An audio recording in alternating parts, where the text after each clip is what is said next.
Terri Morgan of LumaTouch on new features for LumaFusion and the joy of editing. This is MacVoices. Today's MacVoices is supported by MacVoices After Dark. What happens before the show starts and after we sign off? Informative, fun, and completely off-script conversations. That's what. MacVoices After Dark is an exclusive benefit for our Patreon subscribers. Sign up now at patreon.com/MacVoices. Welcome to MacVoices. This is the talk of the Apple community, and I'm Chuck Joyner. Folks, I love every time I get to talk to Terri Morgan of LumaFusion because she always comes bearing some cool new features and new enhancements to what I still think is the premier video editor for the iPad. Terri, it's great to see you as always. Thank you so much, Chuck. I really appreciate you having me on. Well, you know I enjoy it because what the audience doesn't see is all the laughter and fun that goes on before and after the show's over. So that's right. Yeah, so that just stays between us. But so I know you have new feature sets out, and I'm anxious to hear what they are and what they can do for us. Right. Well, with 5.2, and if you have the speed ramping and enhanced keyframing in-app purchase, you get 12 video tracks and 12 audio tracks, so 24 tracks in total instead of 12 in total. And what you can do with those has just really changed because we now also allow you to have adjustment clips. So rather than a whole track being an adjustment layer, it's an adjustment clip, which means you can stack those clips. So you could have an adjustment clip that you've assigned to just, you apply color to, or you can have an adjustment clip that's going to take all the clips below that and shrink them down or crop them or rotate them or do keyframing or multiple. You could have one adjustment clip do all sorts of things in one clip, and everything below it is going to be affected by that effect. So I didn't really realize how much I would enjoy that feature until I started using it when we were testing it. And it's just really amazing. Like how it changes how I work is unbelievable, because before I would have to plan my timeline in a much more concise way. Like if I was doing screen captures and then I was going to put a frame around all of them, I would have to plan each shot and adjust each shot to the right size for that frame. But now I just put the screenshot and the frame in full frame on the screen. And then I use my adjustment clips to move around that and keyframe the motions and zoom in and zoom out. It really changed how fast I can edit and just how organized I feel when I'm editing. So for the non-video editors out there, this may be, I think, well, the first time I heard about adjustment clips, it's like I'm confused. What's the difference between making an adjustment in the adjustment clip versus just making it in the regular clip? Yeah, that's a good question. So, and everybody's adjustment clips are different. So you could look at Premiere's adjustment clips and maybe find that they just add a color layer on top of your clips. And then if you were to shrink that color layer, only the color is shrinking. But on LumaFusion, when you add an adjustment clip above other layers and then add an effect to that, it takes all your other layers and does whatever you're doing with it. So I can put a color on my adjustment clip over multiple clips on the timeline, or even the whole timeline. If I wanted to say, make my whole timeline black and white, drop an adjustment clip, make it the whole length, and add black and white. But it's not just a color layer. In LumaFusion, you can take all of your timeline and you could put a crop on it. You could move the whole thing. You could shrink the whole thing back. You could do anything you want with effects, and it's going to take all the clips under that and do that. And you can add multiple adjustment clips. So you might have one adjustment clip span your whole timeline and make it black and white. You might have another adjustment clip that's just part of your timeline that shrinks it back or does some other effect with it. And you can add transitions to those adjustment clips too. So transitioning many layers at once, you could put an adjustment clip and add a transition to that. So it changes the way you think about your timeline. And in a surprisingly efficient way. So let me take what you just said, because there was one there that really struck me as easily understandable. And that is, if I had 3 layers, well, I don't mind using the example that people will be familiar with here. I interview a number of take control authors, and I usually try to have their books on, the cover image of their book there. And so I have a black layer that goes under it to put just to fill the frame. Then I put the book image on the next frame up, but I have to do in and out fades on both of those clips.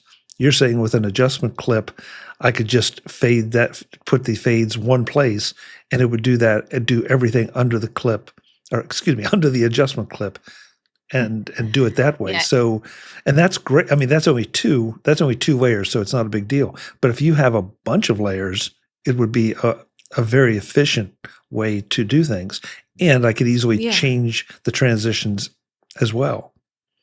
Imagine you have a screen with 9 boxes on it that you shrunk down 9 different videos into a grid.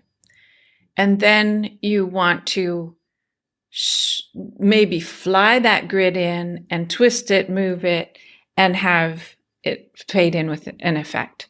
That's one more action. You drop the clip, you drop the adjustment clip above all your 9 layers, put the effect, the move on it, and anything else you want, and that's it. You're done. So you don't have to try to match the motion on 9 clips. You just do it on 1. Yeah, hopefully folks are getting an idea of what we're talking about here, because it's you don't realize how powerful they are until you start to play with them. And then It's like, oh, wow, why didn't I know about this before? Right. Yeah, that's the sensation I had, because, I've been editing a long time. I haven't ever really felt the need for an adjustment clip. But the minute I used it, I was like, oh my gosh, I have been missing so much by not having that. And now it's just like, I'm thinking about how I put my story together differently.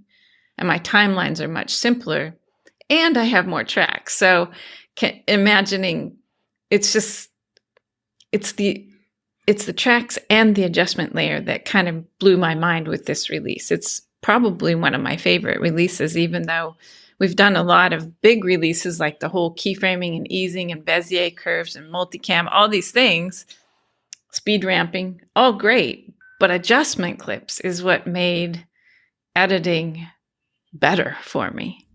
The actual act of editing. Yeah. Well, let's go back though to the number of tracks, because here we go again. That's kind of staggering on an iPad. Is there a minimum iPad configuration to support this? Well, if you have an iPad Pro, I can do actually more tracks than we allow on my iPad Pro. But as your device gets, less powerful, the playback is going to start being not as smooth. Your export will still be fine. But yeah, it is an iPad. It actually, even on a desktop, you'd find the same situation. When you have a lot of tracks, things start getting a little less smooth when you're scrubbing and playing. But the export is always fine, so. Yeah, I mean, anybody that does anything with more than 2 or 3 tracks is familiar with that. The playback, and again, even on a desktop, well, on a desktop, it really depends on the speed of the drive. And oh man, heaven help you if you're still editing on a spinning drive. Right. That's just painful. But I'm still just amazed at all the power you're putting into this, and doing it on an iPad in the iOS environment. Yeah, I mean, that is, I would say we have a lot to thank Apple for. We do a lot of optimizations ourselves to make sure that our app is running very smooth. But we do use a lot of it's all of the native tools that Apple provides. And we do that so that we can get the best performance. There are apps that just port code over from their desktop version, and they're never going to get the performance that we can get. And, we're doing this on iPad and iPhone. So for people working on iPhone, you still get, if you have speed ramping and keyframing, whether you have it through buying that as an in-app purchase, a one-time in-app purchase, or you bought it through the Creator Pass subscription. Either way, you get the 12 tracks of video and 12 tracks of audio and the adjustment layers. So, and on a phone. So it's kind of mind-blowing, really. We're the only ones doing this kind of work on a phone. Yeah. And I always think of the iPad just because that's where my experience is. Yes. Just because I'm a big screen guy, as you can tell by what's in back of me. I like lots of real estate to play with the stuff. So, but yeah, that takes nothing away from the ability to create on the iPhone. Yeah. I mean, for journalists, that's key, because you never want to have to stop. Say you're shooting on a DSLR or something, you've got to stop and transfer that media to a device, whether it's a desktop or whatever. But if you can shoot and edit right on your phone, you're the first to have that story done, no doubt. You shoot it and you immediately sit down on the curb or wherever you are and start editing. That's the beauty of mobile editing. Yeah. Yeah. I want to ask you, though, to go back, and we want to clarify here, because you all have a very, I'm not sure if it's completely unique, but a very different kind of pricing structure for what you get and how you get it. And then you mentioned the Creator Pass. And so I want to walk through those just a little bit so folks understand what they need to get to take advantage of some of these things. Right. So the base app of LumaFusion is an excellent editor. 6 tracks of video, 6 tracks of audio, all the effects, audio editing, transforms, color, all of that. And then what we decided to do, because we did not want to make LumaFusion a subscription, we wanted people to be able to buy it once and add it, at a very high level for a one-time purchase. And that's what the base LumaFusion app is. But we do need to keep developing, and we do need to keep,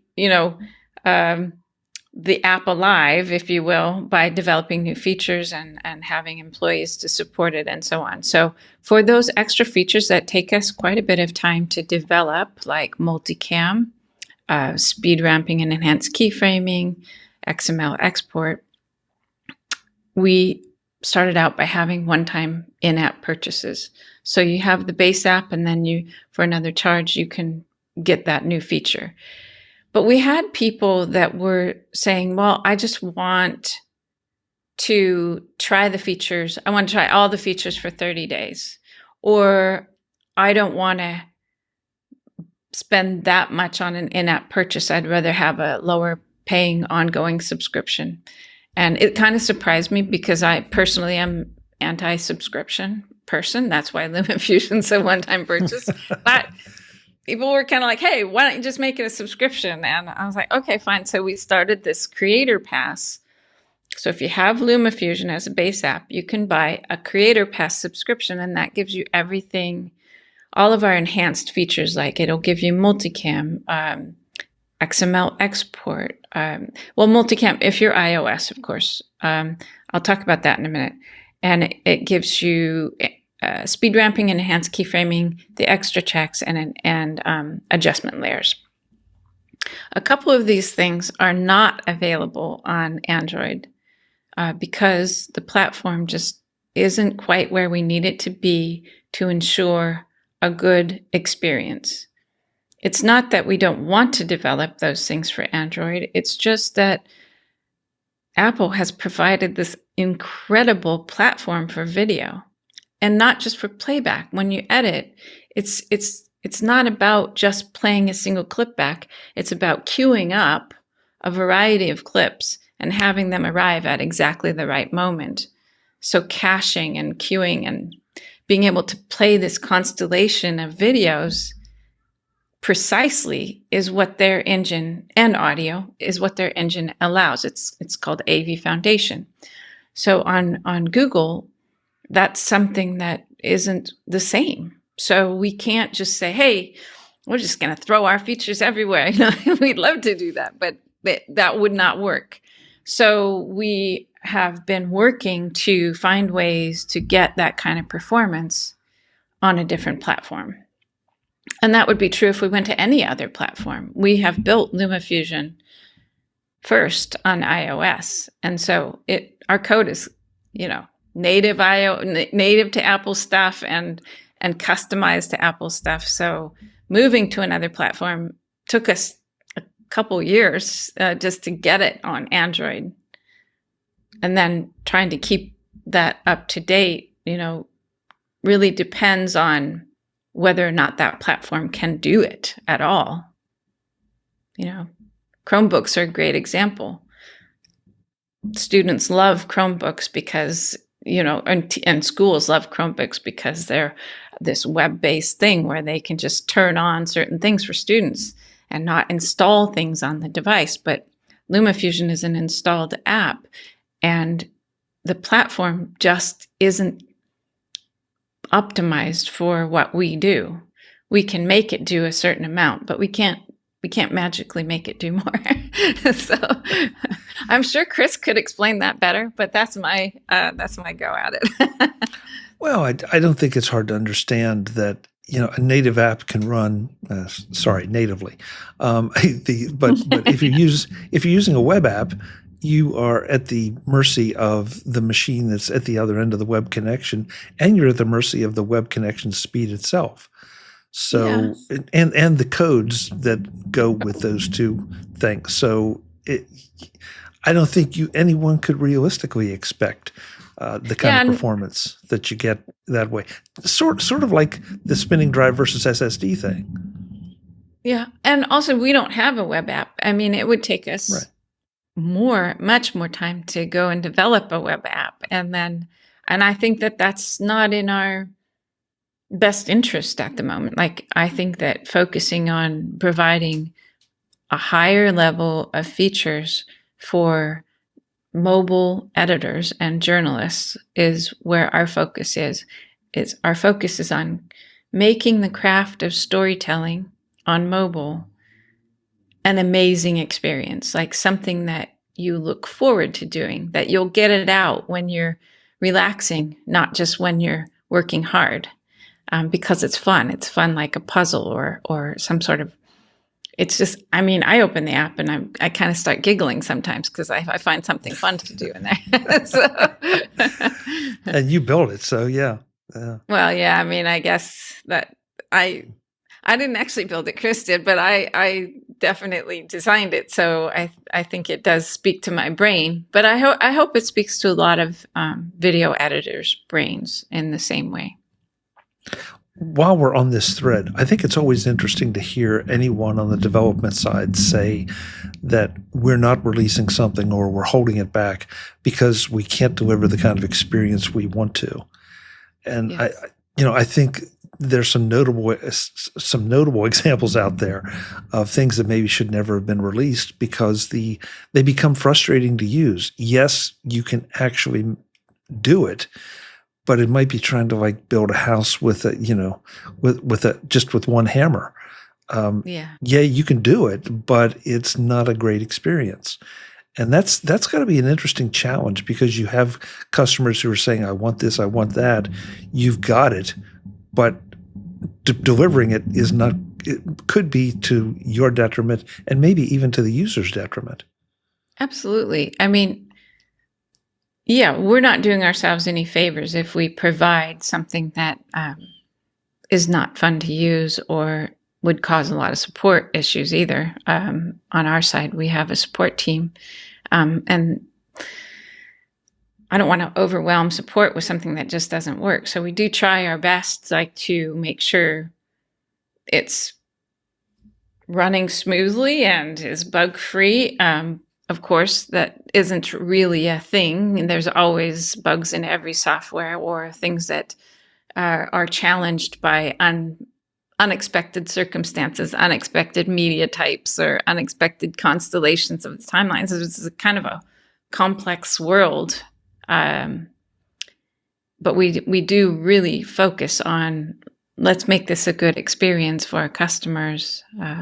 I love editing, Chuck. That's my thing. I find it fun, and I love storytelling. I love to put together something in a way that just delights me. And maybe it delights the viewers, maybe it doesn't, but it delights me doing it. And that's the experience that I want our customers to have. Not that they can do some crazy effect that's maybe AI generated stuff that's just like, oh, look. I want them to experience the fun of creation, not just the end product. I want the end product too, but if without the fun, there's no point in editing. Like, why would you be in this field if you weren't going to enjoy the creative part of it? So I don't tend to like things that kind of whiz bang, just do something for you. I'm more of a person that if you want to be in the creative field, have fun creating, do it yourself, Yeah, I understand completely what you're talking about. I too enjoy editing. I don't think I get off on it the way you do, but I really, limited life, yeah. No, but I do enjoy, because you're taking whatever the raw material is and you're shaping it and making it into something that tells the story, whatever the story happens to be. And hopefully, I don't know about you. I edit for me. I edit because I don't want, and the kind of editing I do is very simplistic compared to what you're used to. But I'm always appalled by just situations where somebody has recorded a Zoom call or an eCam call like this or something else, and they don't trim off the front. They don't trim off the back. The doorbell rings, and I got to go answer the doorbell. And so I'm, you're sitting there watching, just a blank screen until they come back.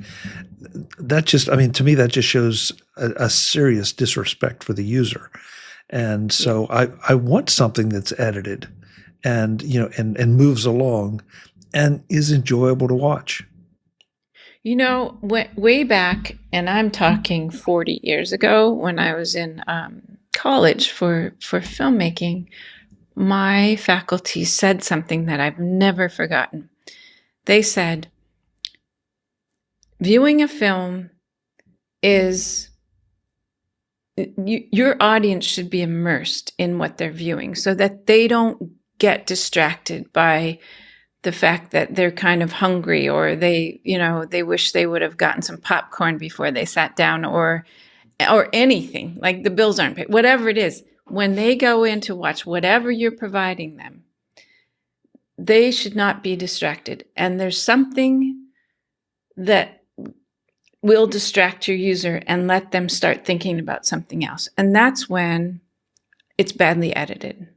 So if you see something that isn't timed, like in a complex story, if you see something that's not timed right,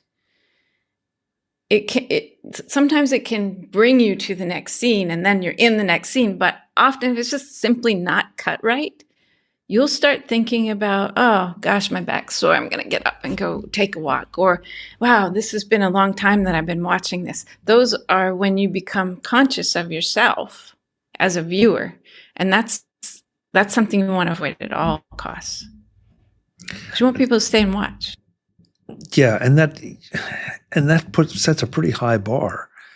As again, depending on the kind of story you're telling.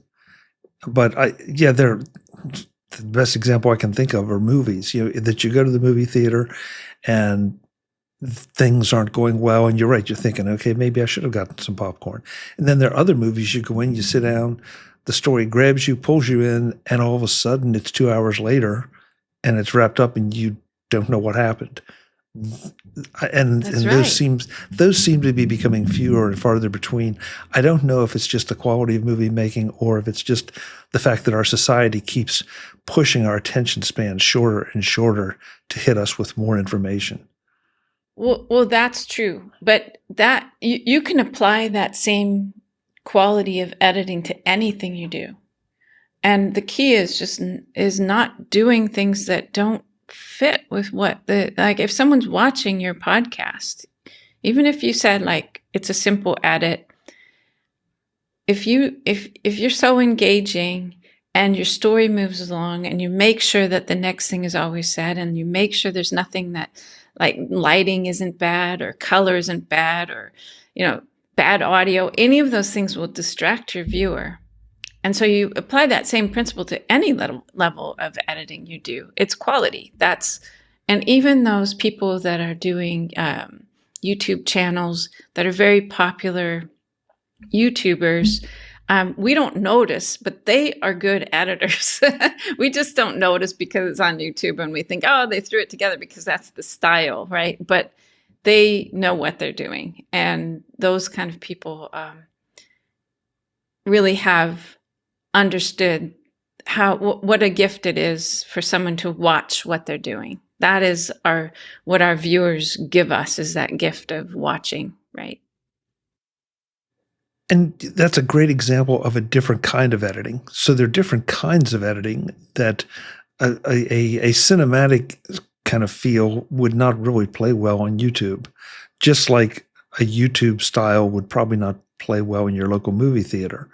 And I realize there are exceptions, but for the most part, but at the underlying message that you're talking about does apply, that use what's appropriate for what you're trying to do, but you want that constant engagement or immersion. And I want to be careful here because I don't want to confuse it with Apple Vision Pro. Yes, but, that's right. Different kind of immersion. Mm-hmm. Yeah. An emotional immersion with what you're watching. And if you're watching a podcast, that's what you want to be watching. You want it to be appropriate for a podcast, right? So yeah, exactly. Yeah. You skipped over something else a minute ago that when we were talking about the iPhone, that I feel like may get lost when we start talking about LumaFusion, because we always do this. We always get into the joy of editing and some of these things. But you talked about journalism, and especially mobile journalism, for using the iPhone. And this is something we're seeing more and more of. And I think a lot of us don't even realize that some of the shorts that you see if you watch TV or if you watch streaming or whatever, they are being produced on the scene with an iPhone because the camera's so good. But now the tools are so good that they can do that kind of thing and have it up to what we would have traditionally thought of as broadcast standards. Yeah, there's no way you can tell whether something's edited on LumaFusion or Final Cut or Premiere or whatever. If it's just like, it's just cuts and dissolves maybe in some color correction, and that's what editing is. As long as you have quality media and you have quality cutting, it really doesn't matter what tool you use. But if you're a journalist, time is of the essence. You want to be able to shoot and immediately start putting your story together and immediately even know that I missed something. I need a shot. I should have gotten a shot of that, and I'm still on the set or on the scene or whatever. So I can just go shoot that real quick. A pickup, If you shoot on a medium that doesn't have an editor right in it, you have to transfer the media somewhere else. And you're not likely to go back and say, okay, let's go back to the shooting phase and then I'll transfer some more media. You don't have the time if you're a journalist. You just want to be able to like shoot, edit, send. And that's what people are doing. And if you don't do that, you're going to start falling behind with other people that are able to create media, quality media with quality editing much faster. Quality is the word. And I'm thinking about applying it to everything we've talked here about LumaFusion. That allows, that delivers, helps, scratch that. That helps deliver the quality we're talking about. Yeah. And right. And it's such an important tool that, and I wish more people could understand this, understand the joy of editing you were talking about, but also enjoy the power that they have in their hands now to do something maybe just for them. It never has to see the light of day if you don't want it to. It can just be for you, but it can be really special and a lot of fun. We keep coming back to that word. It is a lot of fun. I mean, it's, for me, along the lines of, like, I've always said this, but along the lines of doing a tabletop puzzle. Like, I enjoy tabletop puzzles. That's the way I am. I like sitting and fiddling with a piece until I find the right place. And editing is very much like that. You can get into a very relaxed, if you're comfortable with your editor and what you can do with it and how it works, you can forget all that and just think about your story. Like, wouldn't it be cool if the next thing I saw was this? Or, wow, this color isn't quite right. I'll fix that. And if I trim off a frame here, it's going to like snap at the right place.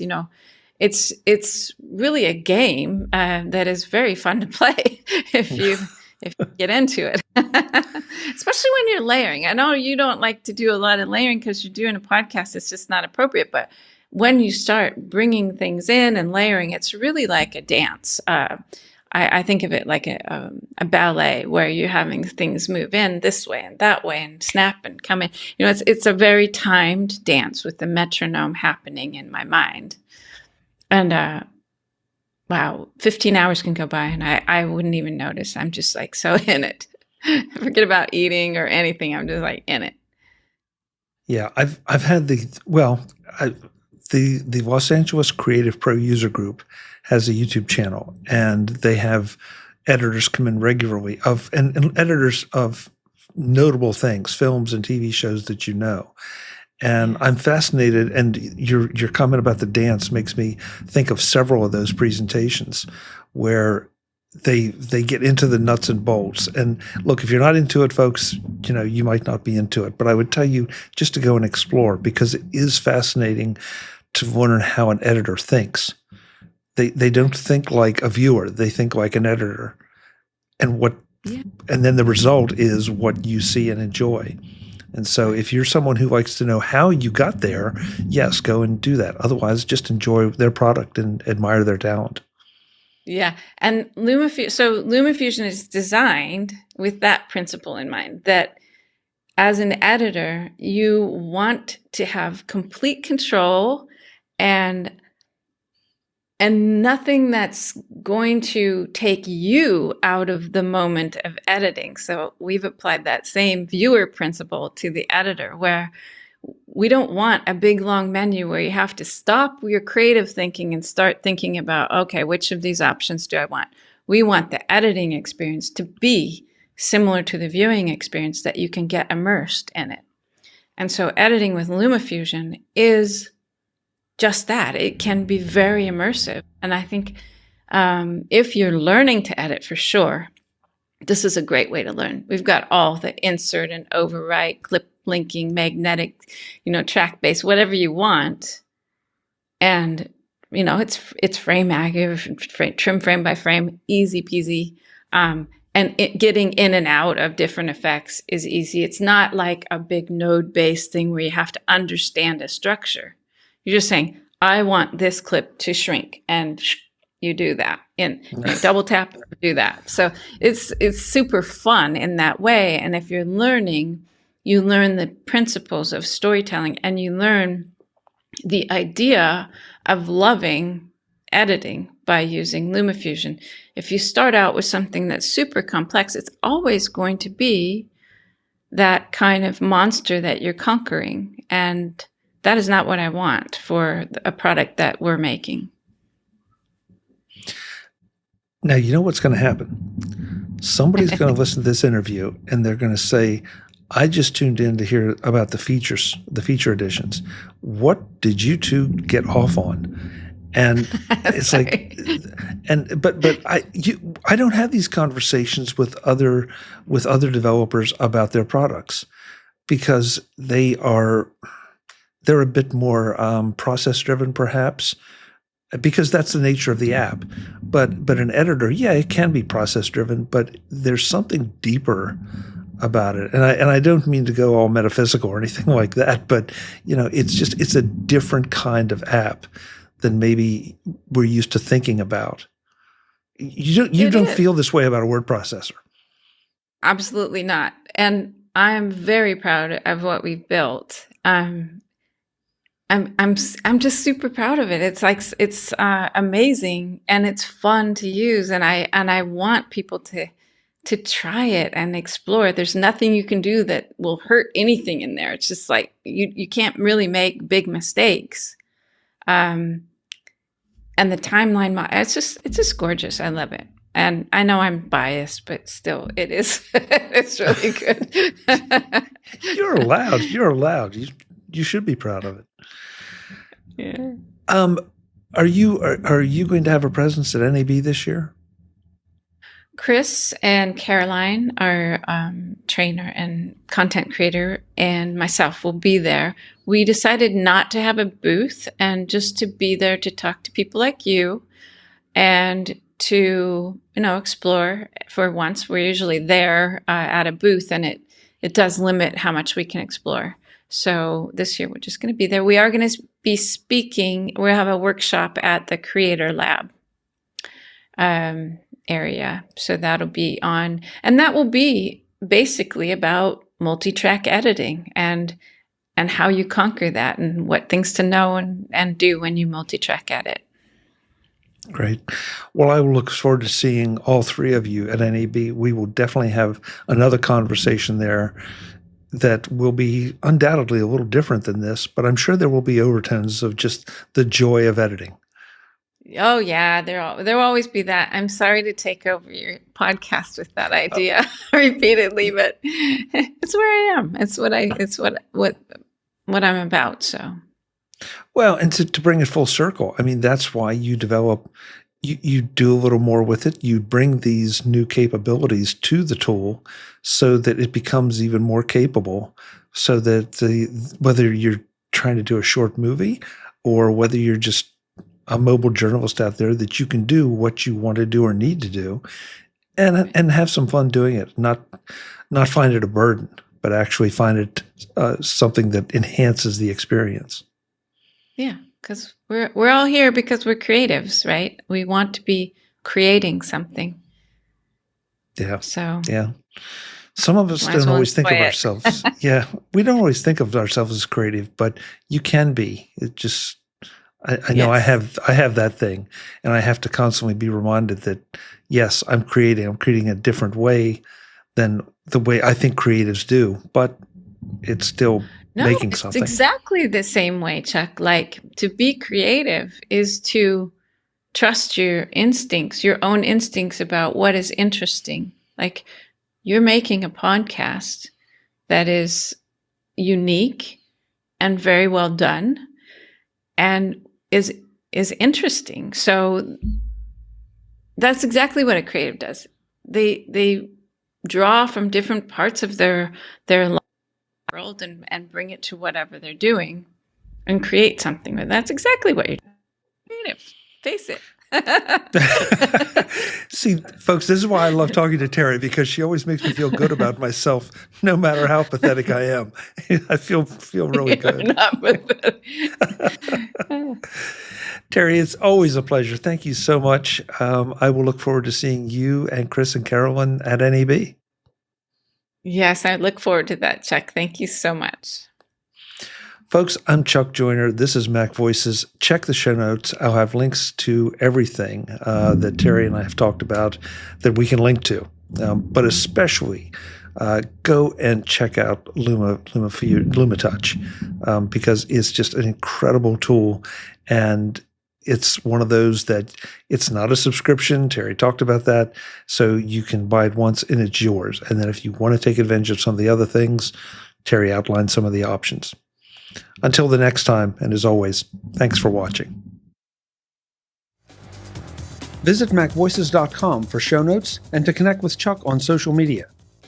Get involved in our Facebook group or like our Facebook page, and get more out of your Apple tech with MacVoices Magazine, free on Flipboard and on the web. And if you find value in it all, consider supporting us through either our Patreon campaign at patreon.com/MacVoices, or by making a one-time donation via the PayPal link on our front page and in the show notes of each episode. You will join these fine people who help bring you Mac Voices.